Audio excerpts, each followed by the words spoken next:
Hey, welcome back, Hey, Mitch. Keith, here we are. Hey, another great, glorious day. Oh, but this is the greatest and glorious of our podcast on Welcome on the Layman's Term show. And but today it's not because invaded.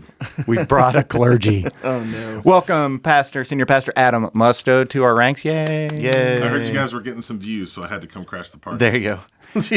So the Change the direction of the views. show is normally restricted for laity, but with our clergy here, Adam, you got to answer a question for us. Are you or are you not clergy? I am. He is, folks. Guilty as charged. Clergy in the room. So tell us, give us a little bit of background on, give us a little bit of overview background. On me? Yeah, on you. Yeah. Got 2 kiddos. Been happily married for 15 years now. Been in the Kansas City area since 2015. Been a part of First United Methodist since 2019. Love doing barbecue and chiefs and all the stereotypical things. And how long you been in ministry? Since 2003. So 20 years. Wow. All right. Well, we have you on the show today because we want to discuss and learn more and kind of frame up the mission and vision part of the local church, which our local church is First United Methodist Church here in Kearney, Missouri. So do you want to tell us a little bit about the mission? Sure.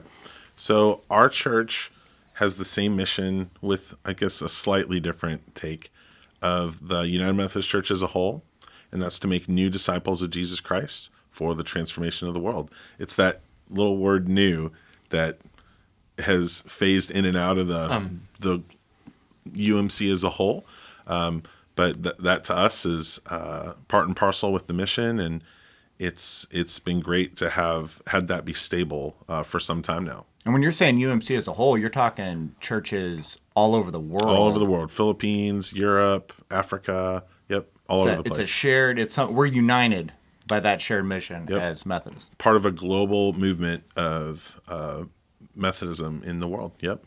Wow. All right.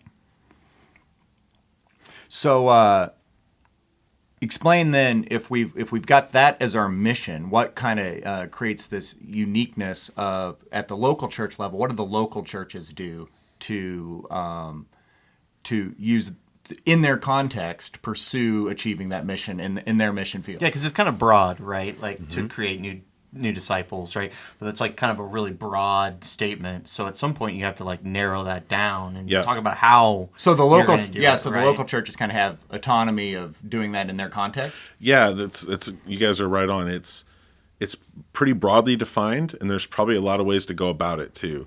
So how we define discipleship, we've got some, I think, basic marks when you look at historic Wesleyan tenets of faith, but the Methodist Church, for good and ill, has a lot of leeway for how this mission gets accomplished. If I can give you a food analogy, it's sort of like when you log on to pizzahut.com, you got to enter your zip code to find your local deals. Right. You know what I'm saying? Yeah. You get your local coops. And so in the same way, that's one of the things I love about the Methodist Church is it gives us the leeway or the freedom to define what that looks like here in Kearney and in our area. So for us, that mission, should be very stable. If you have a mission that changes every 6 months, you may not have a solid mission, right? Mm-hmm. But the kind of parameters around that, or in addition to that, how you carry that mission out, is really what we've taken up to define over the last year and a half or so. You and I have talked a little bit about we don't always want to begin every sentence with, well, during COVID. Yeah. Oh, were you supposed to turn this thing? Oh no. See, I was in charge of the Santa. What are you doing, dude? I'm just new. I'm helping out. But, during COVID, I think a lot of us, and I'll just, if I can confess, our mission in my mind was to survive. Sure. Just to keep going. Just to physically and organizationally. Yes, in every way. But that's not inspiring. That doesn't honor God. And so we really sat down to try and think, okay, we're on the other side of a lot of this. We're more than crawling back. And if your organization's mission is self-perpetuation, you probably need to do a little better than that. Well, here for the folks, frame up kind of that organizational structure of governance that we have here at the local church level. Right, like you didn't come up with. Yeah, this isn't you on an island coming up with great ideas. Explain that structure of that organization and what they're called and who's on that team. Yeah, I think, again, there's pros and cons with any way you structure any organization. for some folks, they're familiar with maybe what might be called elders in their church, kind of a board of folks.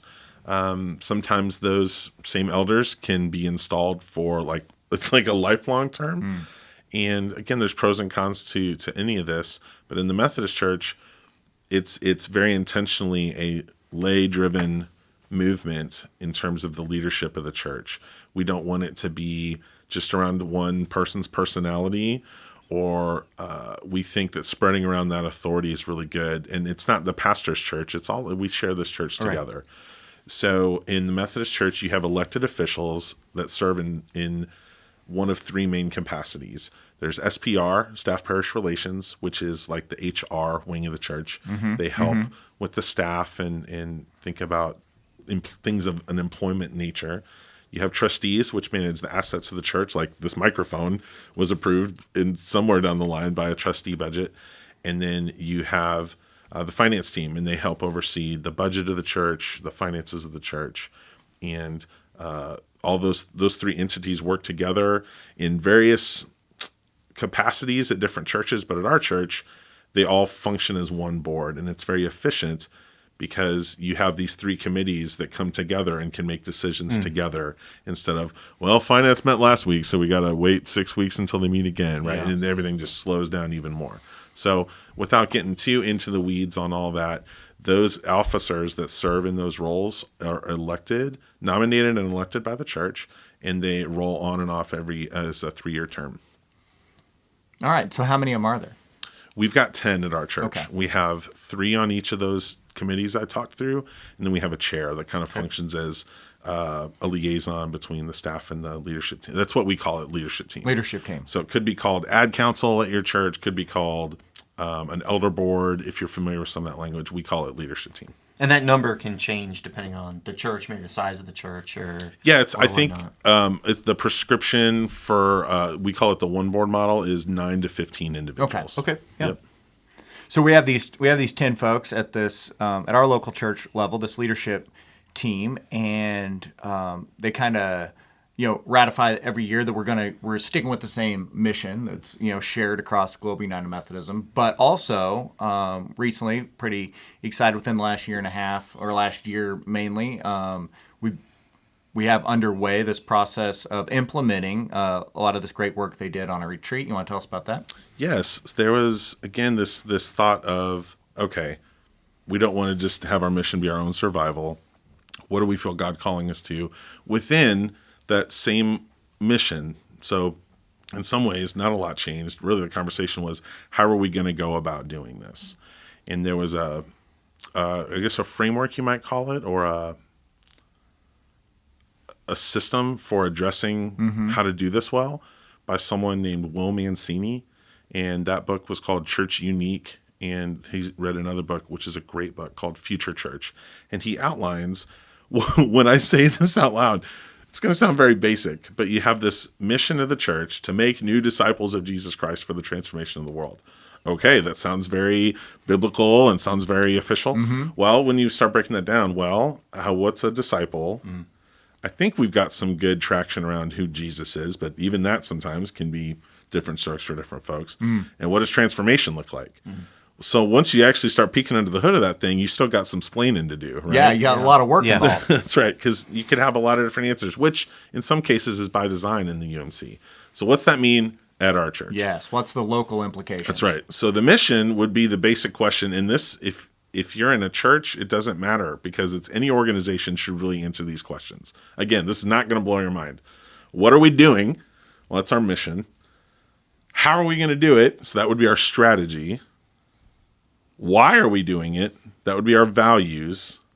And then when we've done this thing, how do we know when we're successful? What are the metrics around we determine the efficacy? I'm trying to use some $10 words here. Very big words. Thank you. That's why you have the degree. Well, trying to elevate the now I don't know what word to use. Just the linguistic level of the podcast here. Trying to grace you all with that. So what are we doing? How are we doing it? Why are we doing it? And how do we know when we're successful? So clarifying, okay, we've got this mission. We need to clarify that. And in doing so, once you clarify the strategy, the values, and the metrics, well, now you've got a fuller picture. And so the concept that Mancini does is it's called a vision frame. I'll do this for the folks on the YouTube.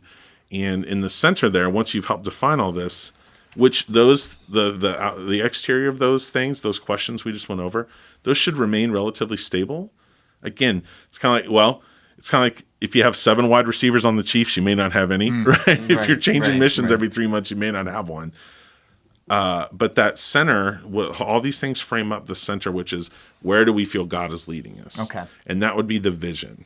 And that's more, I won't say short term, but that's more fluid because God is not static and our church is not static. And so as our community changes and as our context continues to evolve, our vision for how we reach folks in order to become new disciples of Jesus Christ for the transformation of the world, that vision can change along with the context, even if those other things around the frame stay relatively stable. Yeah, so to use your kind of sports football analogy, is you need a game plan that's suited for the game you're getting ready to play, or the game you are playing.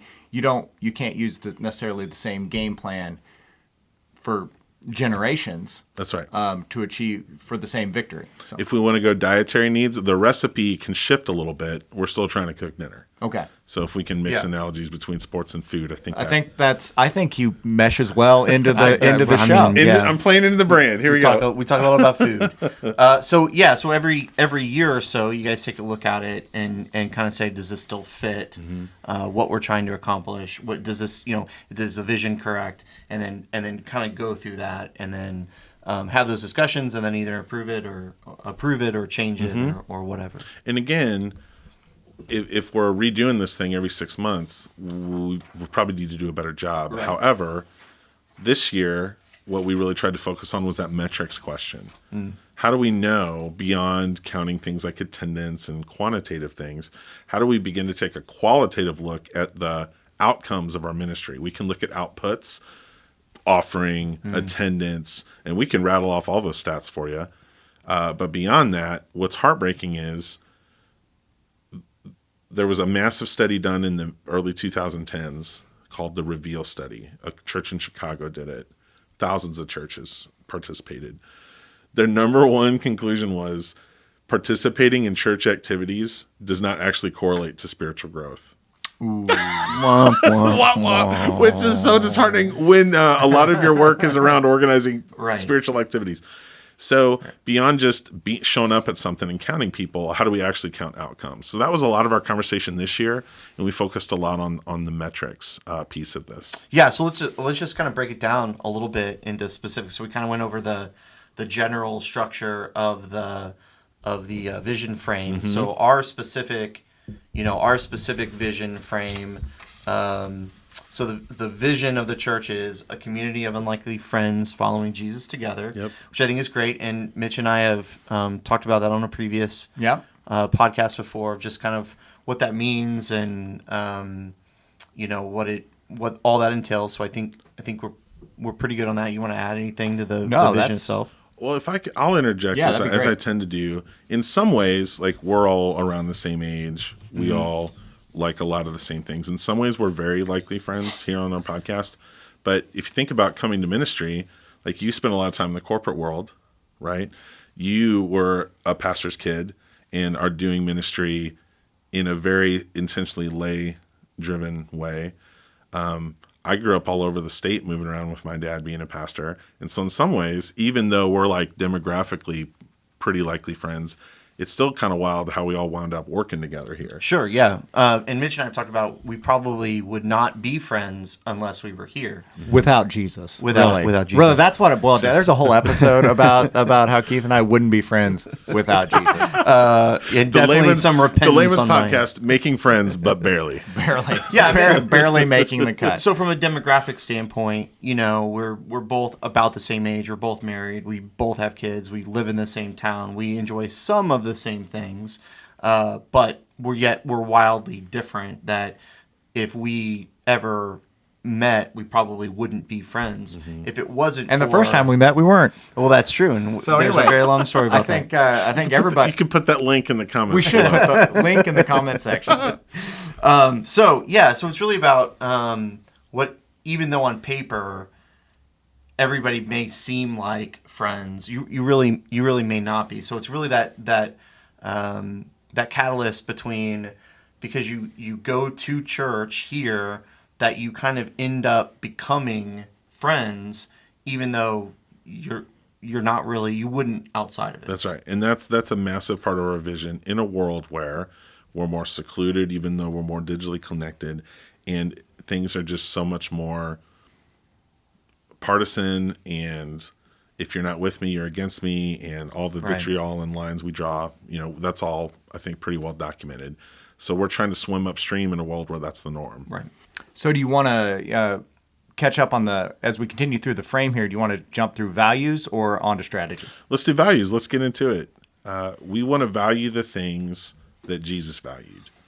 And so we've tried to model what it is our churches holds up the most, which, again, there's lots of options, but if you have 27 values, you probably don't have any. Right. That's what this process does, is it helps you pare down and focus. Not that that's the exhaustive list, but it helps you. Well, you also want people to remember it. Sure. If you have like That's 50 things, like it's hard to remember what you're. So if you're in a elevator and you got 2 minutes to talk to somebody about what your church is, you can't rattle off 50 things that you value, right? Well, and that sets me up to not talk about this for 50 minutes. That's right. And if you're on an elevator, you're probably not in Kearney. That's probably highly I never accurate. thought of that. Oh my gosh.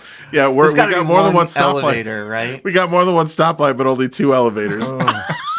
Maybe at the Mr. Dell plant. Yeah, maybe. Yeah. A lot of taters. Not a grain elevator. That's right. Yeah, does that count? There's got to be an elevator there gosh. at some point, right? Shipping elevator. So our first value is biblical faith. That's what we want to give people. In the book of John, it says, "These are written so that you may believe that Jesus is the Messiah, the Son of God, and by believing that you would find life in his name." So that's what we want to do, is give people that biblical faith.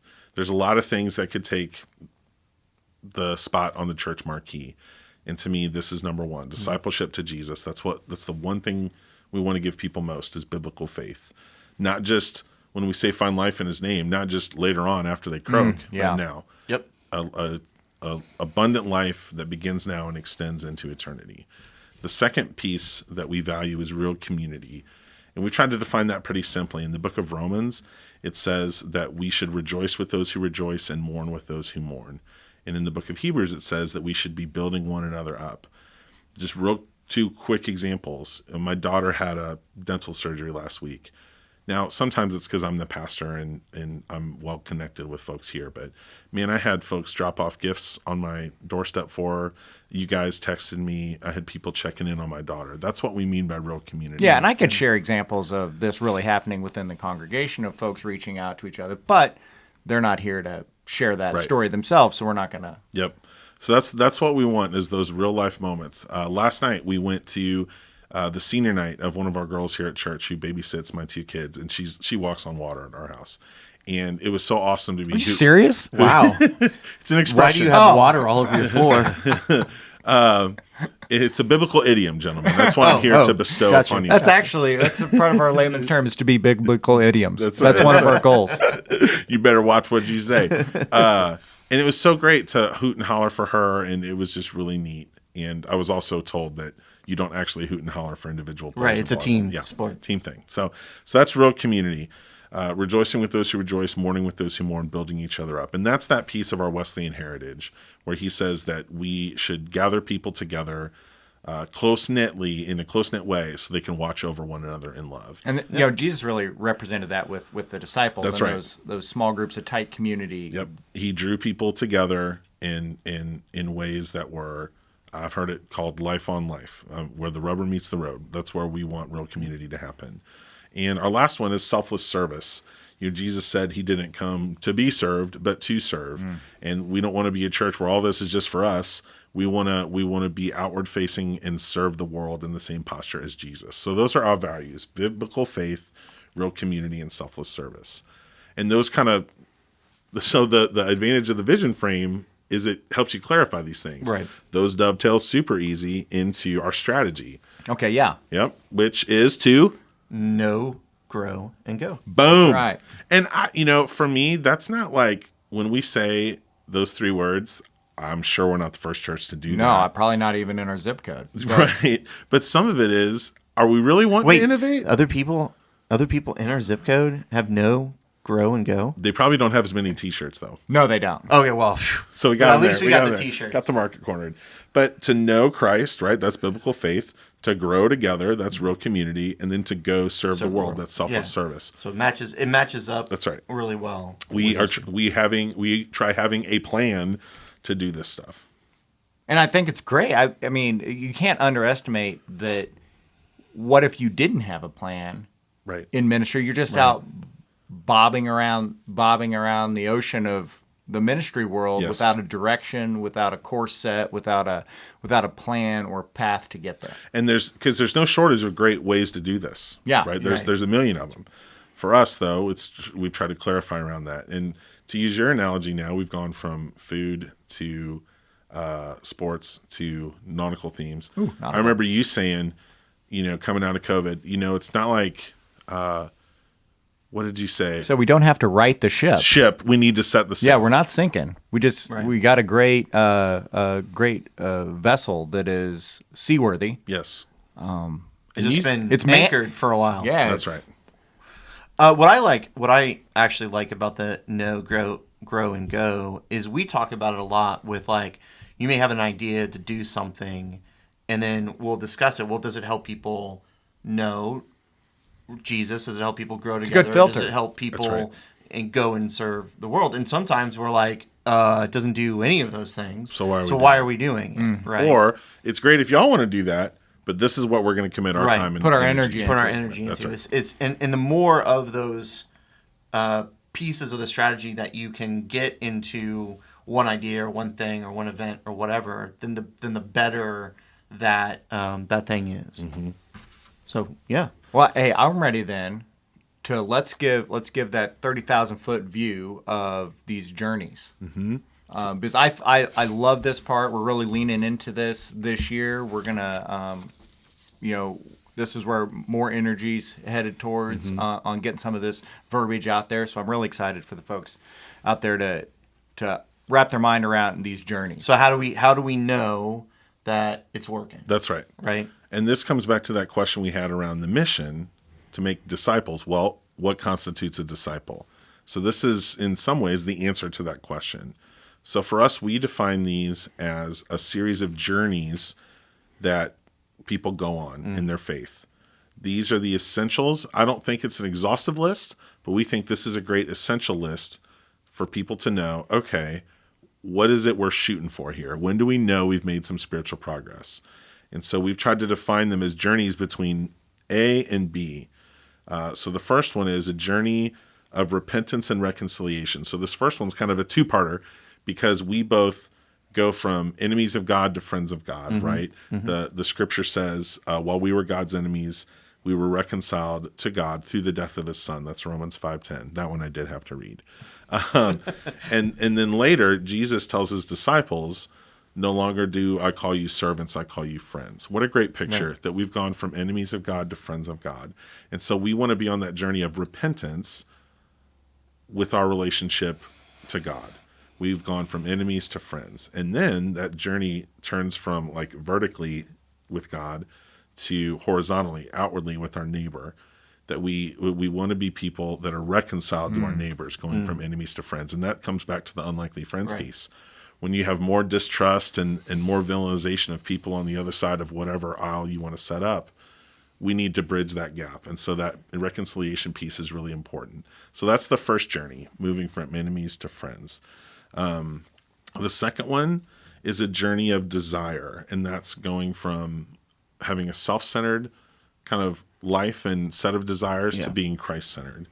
Which might be one of the hardest. Right, and that's why these are journeys. Yeah, right? You got all this bombardment of. I always think about this radio commercial. It's a travel agency, right?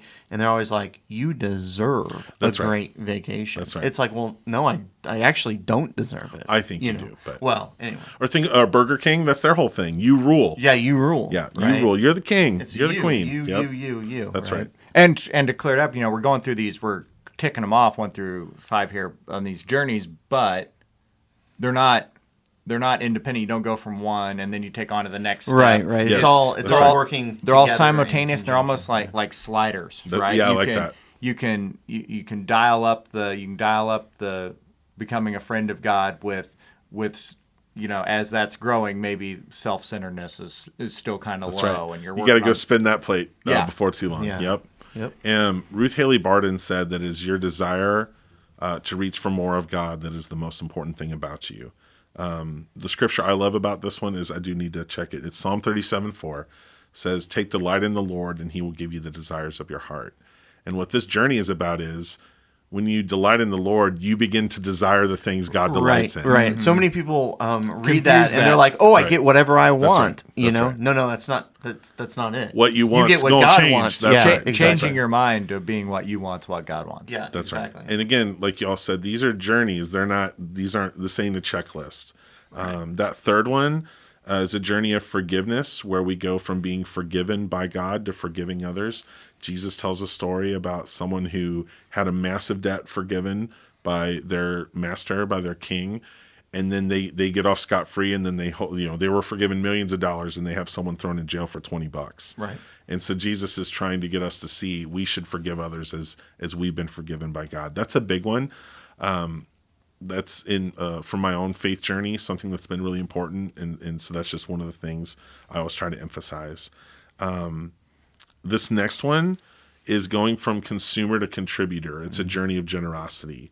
And these are maybe some of the less fun conversations, because talking about money is always everybody's favorite subject. But as we grow in our discipleship, we start to look at our resources as more than just ours. And so again, it's that outward bent. As we've been hopefully nurtured and brought up here, we need to recognize, hey, the stuff I've received, I want to turn around and contribute to. And that's kind of related to this last one, which is a journey of leadership. And I love this image that the leadership team came up with. It's like going from being a guest to being a host. I know that we all like share pictures of meals we cook in our spare time. When's the last time you guys hosted like Thanksgiving or Christmas or any family event? Thanksgiving. Every year. Every year, right. Thanksgiving. By the end of your relatives leaving, are you energized or exhausted? Usually exhausted. Usually trying to kick them out. No, I'm not really trying to kick them But out. it's a good exhaustion. It's That's fun. true. Yep, it is. It's fun. I would say for us the most stressful part is like finishing up right before the meal, like trying to get Sure. everything like hot and to the table Yeah. at the same time is like when a divorce could take place in my my house. God. Right. You were singing my song. You know, so Yeah. I have to back up and Yeah. just be like, "What do you want me to do?" And then get like bossed around for like 10 minutes. just and then just embrace let it go. Embrace it. You know? My in-laws, I try to give them like a 30-minute start. Yeah. Like, all right, guys, dinner will be ready. 30 minutes, 10 minutes. Okay, wash it. Get your hands washed. 5 minutes. Okay, everybody, grab your drinks. And then I've been cooking for 8 hours and then nothing. And so what? Everybody's just sitting around talking. Yeah, here's my move. Go ahead and make yourself a plate and just start passive my aggressively eating right in front of them. So now I'm getting a little long-winded, but Well, here's a strategy we've employed now that the kids are a little older, right? And they're playing with their cousins. We don't have like toddler. We're not actually like manually feeding children kids anymore. Yeah. Completely forget about them. Hey, adults, let's have dinner. And then the kids will come back around and be like, You guys are eating. What's going on? You're like, yeah, grab some food. two-phased approach. I like that. Instead, because historically, it's all like cue up the kids, Right. walk them through the line. Now it's like, you guys are on your own. You're out That's playing right. football. I mean, I still have a little one, so have a good time. You know. Yeah, So- we'll be interested to see how that threshold goes. So, yeah, the fourth time you're running the dishwasher, you're like, Yeah. okay, I'm definitely hosting. Yeah. And I'm so glad I have a dishwasher. That's right. But that's really the image you go from. It's much easier to enjoy a meal at someone's house than to be the host. Definitely. And part of the journey of discipleship is stepping into that leadership role and being willing to sacrifice some of your experience so that someone else can have a good experience. Yeah. And the only thing I add to that one is I think it's that energy you can put into making someone else's experience even better than your early experience, Yes. your first experience. It's Learning always from your experience, and it's then always process improvement. always Yes. improvement. And in the process. 45 minutes before your family gets there, or frankly, before a small group meeting, you're vacuuming like crazy, thinking, why did I do this? Yeah. And then by the time they're leaving, or, when you finally sit down that evening, you're like, man, I'm so glad we did this. And so it takes a little more work, but it's there's even more reward there for sure. Yeah, so this is great, and I hope everyone out there has enjoys kind of these going through this vision frame stuff. And as we go into the kind of final portions of the show here today, I want to talk a little bit about future, because our community is growing at crazy growth, and it's been that way for a while. But you have some recent numbers on projections, also, right? Yeah, in the next 5 years, our zip code 6460 is projected to grow 11% from 18,000 and change to 20,000 and change. And see, that's real. That's You know, and it grew 30 some odd percent in the past 5 years or whatever. Over the past 20 years. 20 years, yeah. So like in a very short period of time. Yep. I mean, you hear 20 years and you're like, that's a long time, but honestly, in a very short period of time, it's going to almost double in size. Yep. Yeah, my neighbor, if I can do a little, back in my day, That's right. whenever we moved to town, we had neighbors telling us that, when they moved here 20 years ago, we live off the 92 highway corridor and pulling out of the neighborhood, they would often just pull out without even looking and be like, right. didn't look for traffic.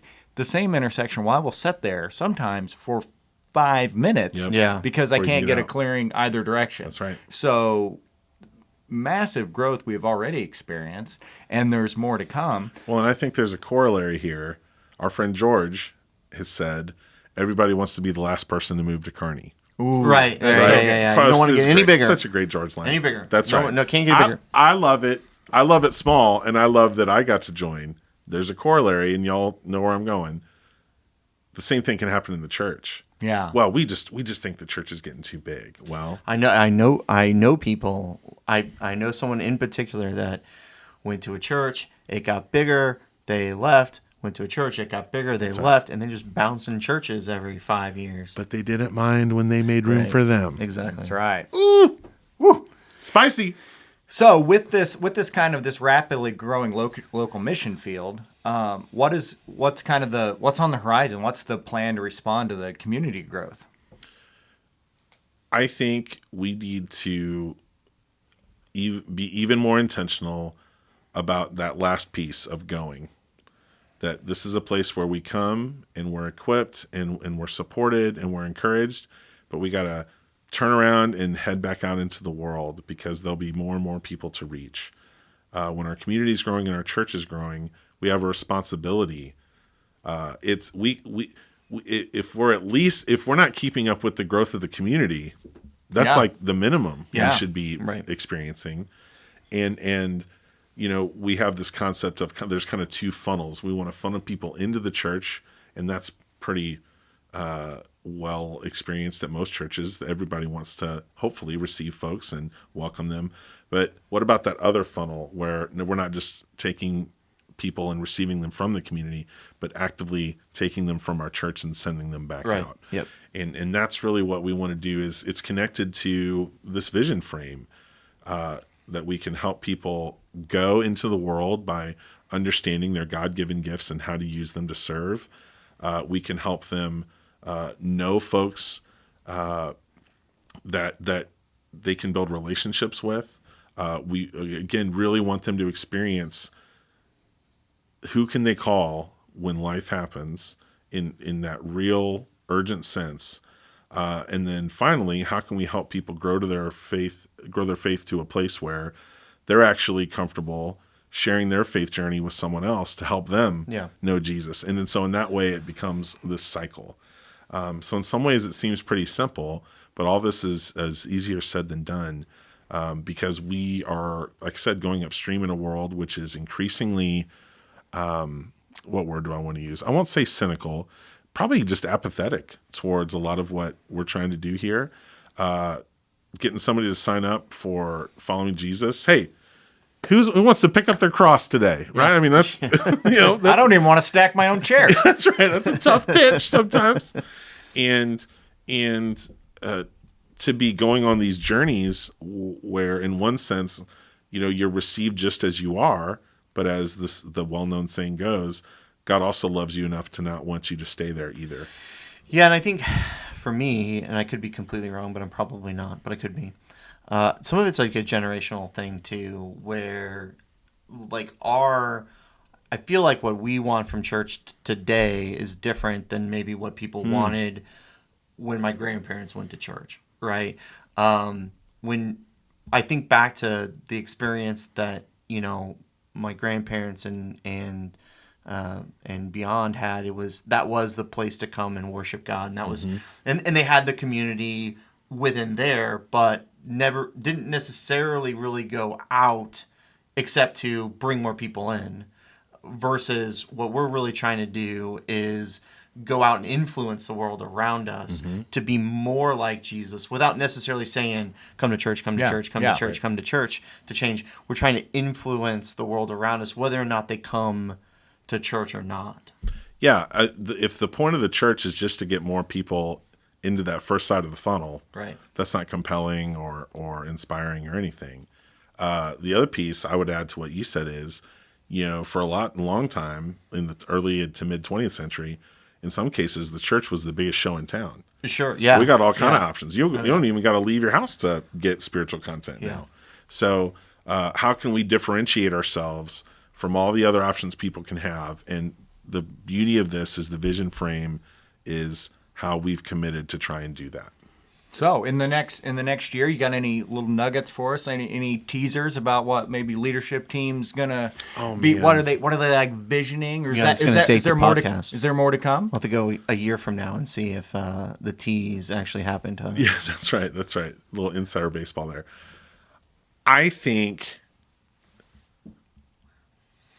an avenue towards invitation to people is coming alongside them in these milestones of life, the birth of a child or the death of a loved one, or when they reach a new phase, their kids are going to school, or they're empty nesters, or they have some type of crisis, whether that's an illness or some type of traumatic thing, to where rather than saying, hey, y'all come to us, we can use our network to say, hey, kind of tap them on the shoulder and say, how can we come alongside you?